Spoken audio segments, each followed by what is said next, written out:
नमस्कार। रामायण में एक पल ऐसा आता है, एक ऐसा मोड़, जहां एक सोने का हिरण, एक साजिश और एक अपहरण पूरी कहानी की दिशा ही बदल देता है।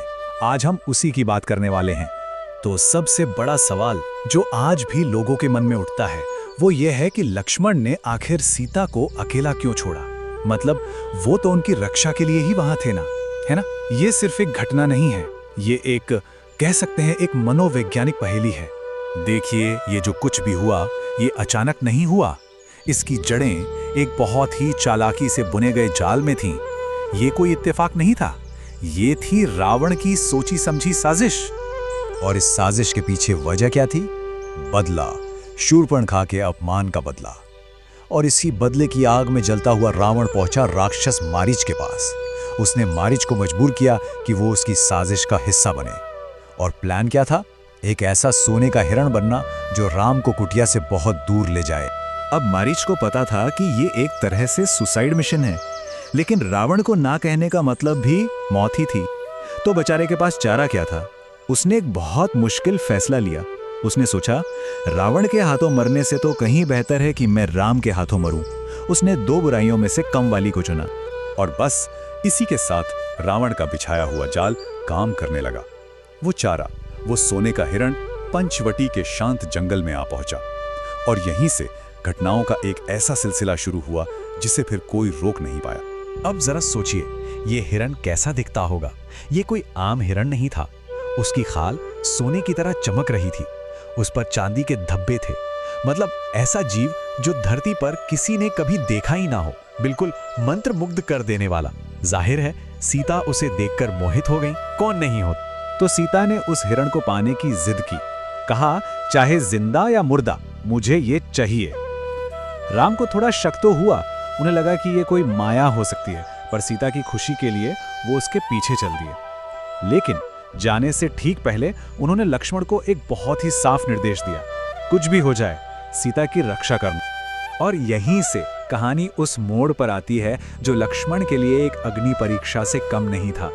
ये वो पल है जहां ड्यूटी, लॉजिक और इमोशन तीनों के बीच एक जबरदस्त टकराव होता है। तो उधर जंगल में क्या हुआ? जैसे ही राम का बाण मारीच को लगा, मरते मरते उस राक्षस ने अपनी आखिरी मायावी शक्ति का इस्तेमाल किया। उसने बिल्कुल राम की आवाज में एक चीख मारी, हाँ सीते, हाँ लक्ष्मण। ये सिर्फ एक आवाज नहीं थी, ये डर और कंफ्यूजन फैलाने वाला एक हथियार था। और इस एक चीख का असर देखिए, दो लोग, दो बिल्कुल अलग रिएक्शन। एक तरफ थी सीता जो डर से कांप गईं। उन्होंने फौरन लक्ष्मण को आदेश दिया कि जाओ अपने भाई की मदद करो। और दूसरी तरफ थे लक्ष्मण जो बिल्कुल शांत थे। उन्हें पूरा यकीन था कि राम को कुछ नहीं हो सकता और ये जरूर किसी राक्षस की चाल है। लेकिन लक्ष्मण ने जाने से मना कर दिया। और तब सीता ने गुस्से और डर में आकर कुछ ऐसा कहा जो किसी भी बाढ़ से ज्यादा चुभने वाला था। उन्होंने लक्ष्मण की नीयत पर, उनकी वफादारी पर ही सवाल उठा दिया। उन्होंने कहा, तुम भाई के भेष में दुश्मन हो, क्या तुम अपने भाई की मृत्यु चाहते हो? सोचिए ये आरोप कितना असहनीय रहा होगा। बस यही वो पल था जहां लक्ष्मण टूट गए। सीता के वो शब्द, वो किसी जहरीले तीर की तरह थे, जिसने उनके तर्क, उनकी ड्यूटी, सबकी ढाल को तोड़ दिया। वो इतने आहत हुए, इतना अपमानित महसूस कर रहे थे कि उन्होंने अपने मन के खिलाफ, अपनी बेहतर समझ के खिलाफ जाने का फैसला कर लिया। अच्छा, अब जब लक्ष्मण जाने लगे तो एक बहुत मशहूर बात दिमाग में आती है, लक्ष्मण रेखा, है ना। पर सवाल यह है कि क्या ये रेखा सच में थी या ये सिर्फ एक कहानी है जो बाद में जोड़ी गई? चलिए जरा इसकी पड़ताल करते हैं। तो सवाल सीधा सा है, क्या लक्ष्मण ने सच में कोई जादुई लाइन खींची थी? हम सब ने ये कहानी तो सुनी है, पर ये आई कहां से? और यहीं पे एक बहुत दिलचस्प बात सामने आती है। जो पॉपुलर कहानियां हैं उनमें तो लक्ष्मण एक मैजिकल प्रोटेक्शन लाइन खींचते हैं, लेकिन अगर हम ओरिजिनल वाल्मीकि रामायण देखें तो वहां ऐसी किसी लाइन का जिक्र ही नहीं है। असल में लक्ष्मण सिर्फ जंगल के देवी देवताओं से प्रार्थना करते हैं कि वो सीता की रक्षा करें और बस चले जाते हैं। और जैसे ही लक्ष्मण नजरों से ओझल हुए, रावण का इंतजार खत्म हुआ। उसने अपने प्लान के आखिरी हिस्से पर काम शुरू कर दिया। अब सीता बिल्कुल अकेली थी, असुरक्षित थी और शिकारी अपना दांव चलने के लिए तैयार था। रावण का तरीका देखिए कितना चालाकी भरा था। पहले उसने एक सीधे साधे सन्यासी का भेष बदला, फिर उसने सीता की सुंदरता की तारीफ की ताकि उनका भरोसा जीत सके।